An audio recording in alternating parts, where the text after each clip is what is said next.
सभी साथियों को मेरा नमस्कार, स्वागत है आप सबका। आज 23 अप्रैल के जनसत्ता विश्लेषण में बहुत ही दुखद खबर आती है। प्रथम पृष्ठ पर ही कश्मीर में हुए आतंकी हमले को लेकर 26 सैलानियों की निशंस हत्या।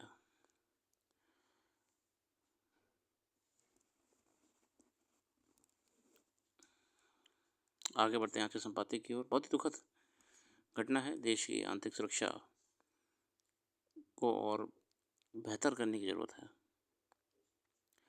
फिलहाल संपादकीय आज के इस क्रम में है सोने की चमक, आतंक का दायरा, फिर है नस्लवाद की जटिल परतें।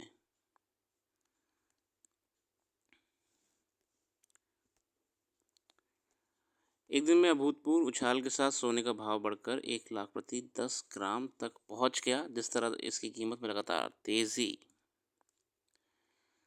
का रुख बना हुआ है था, उससे इसके स्तर पर पहुंचने का अनुमान पहले से लगाया जा रहा था।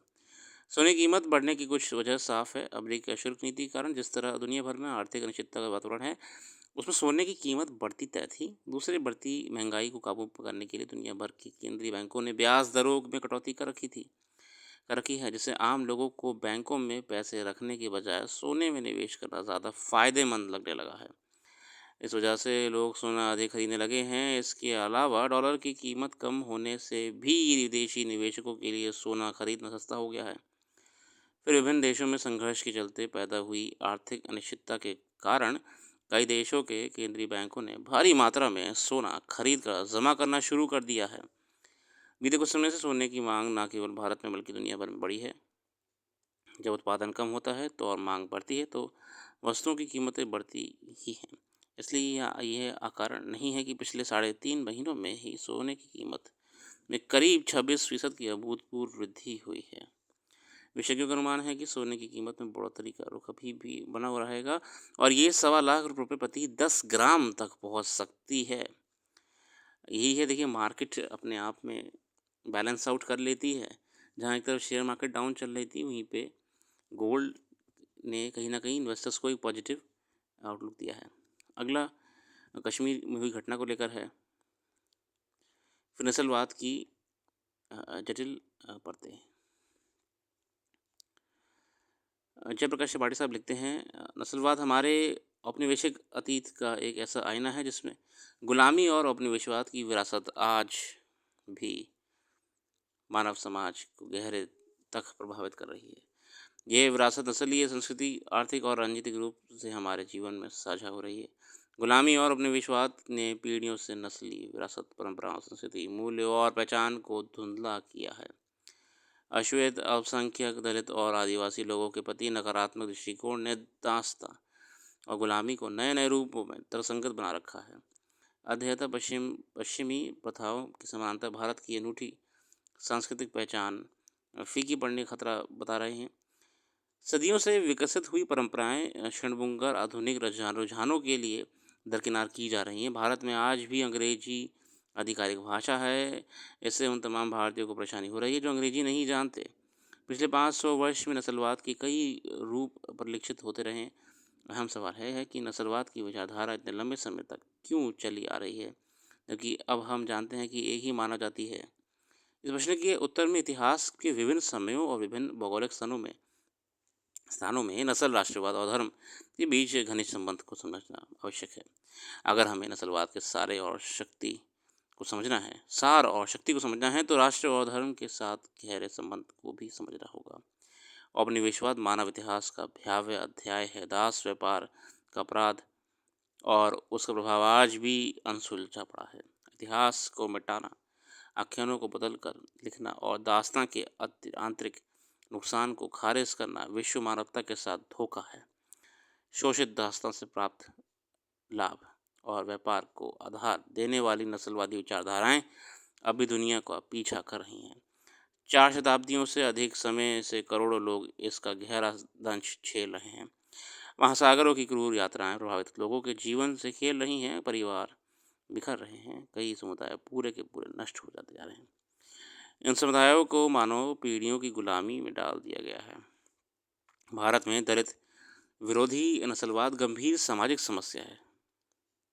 जिन्हें पहले अछूत कहा जाता था, आज भी जाति व्यवस्था के सबसे निचले पायदान पर है और उन्हें सामाजिक, आर्थिक और राजनीतिक रूप से भेदभाव तथा उत्पीड़न का सामना करना पड़ता है।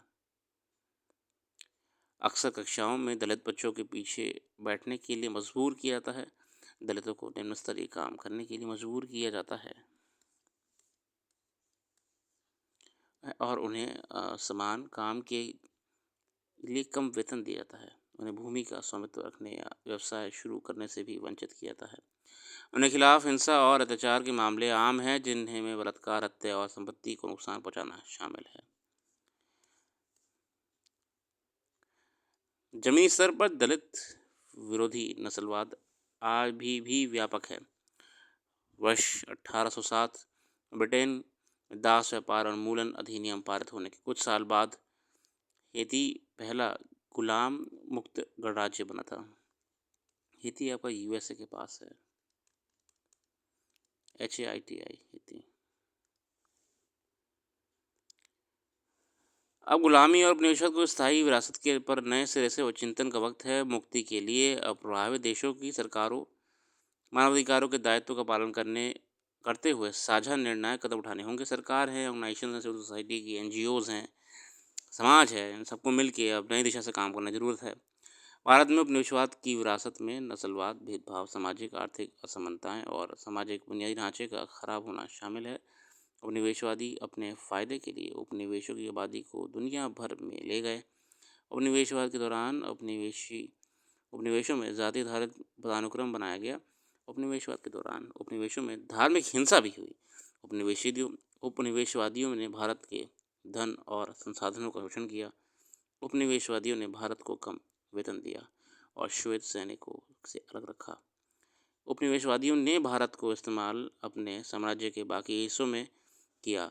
उपनिवेशवाद के दौरान भारत में आर्थिक असमानता और गरीबी बढ़ी है। भारतीय समाज का बुनियादी ढांचा खराब हो गया और पर्यावरण को भी क्षति पहुंची। राजनीतिक स्वतंत्रता और उपनिवेशवाद के उन्मूलन के प्रयासों का मतलब उपनिवेशवाद की बुराई का अंत नहीं है। स्वतंत्रता के साथ जिस विकास की उम्मीद की गई थी, वह कई पूर्व औपनिवेशिकों देशों के लिए साकार नहीं हुआ। पर्यावरण आपदा, आर्थिक पिछड़ापन, नस्लीय भेदभाव, स्वास्थ्य देखभाल, शिक्षा, सामाजिक न्याय एक असमान पहुँच के रूप में प्रकट खराब सामाजिक बुनियादी ढांचा उपनिवेशवाद के प्रभाव से मुक्त करने की आज भी विश्व समाज को प्राथमिक जरूरत है। बिल्कुल, आज भी फाउंडेशन लेवल पे हमें इन सब समस्याओं से दूर होना बहुत ज़रूरी है, तभी हम समाज को आगे बढ़ा पाएंगे। दरअसल नस्लवाद ने लोगों को अमानवीय बना दिया और हिंसा को उचित ठहराया तो औपनिवेशिक युग का एक नियमित हिस्सा बन गया। गुलामी, जैसा कि हमने देखा है, विशेष रूप से हिंसक थी। लोगों को जिंदा जला दिया, नपुंसक बना दिया था और गोरे लोगों के मनोरंजन के लिए प्रताड़ित किया था। किसी भी तनाव के दौर में गैर दास समाजों में भड़की हिंसा के बारे में कम ही लोग जानते हैं। इन वर्षों में उपनिवेशों में कई विद्रोह हुए, कानून के बाहर सजाएं दी गई। उपनिवेशिक समाजों को आतंक के जरिए नियंत्रित किया जाता था और ये 20वीं सदी तक जारी रहा। 1950 के दशक में हिंसा के सबूतों को ब्रिटिश सरकार की शर्मिंदगी से बचने के लिए दबाना पड़ा। ये बहुत बड़ी समस्या है जो कि आज भी समाज में कहीं ना कहीं गहरी बैठी हुई है, जिससे समय रहते समाज को ही विशेषकर सरकार के साथ मिलकर हटाना पड़ेगा। और मैंने कहा ना, समाज को मिलकर हटाना पड़ेगा। आगे देखते हैं। पोप फ्रांसिस का अंतिम संस्कार शनिवार को होगा। आज से दर्शन शुरू। पोप फ्रांसिस का निधन हो गया था, बहुत दुखद खबर थी। फिलहाल आज के लिए रखते हैं।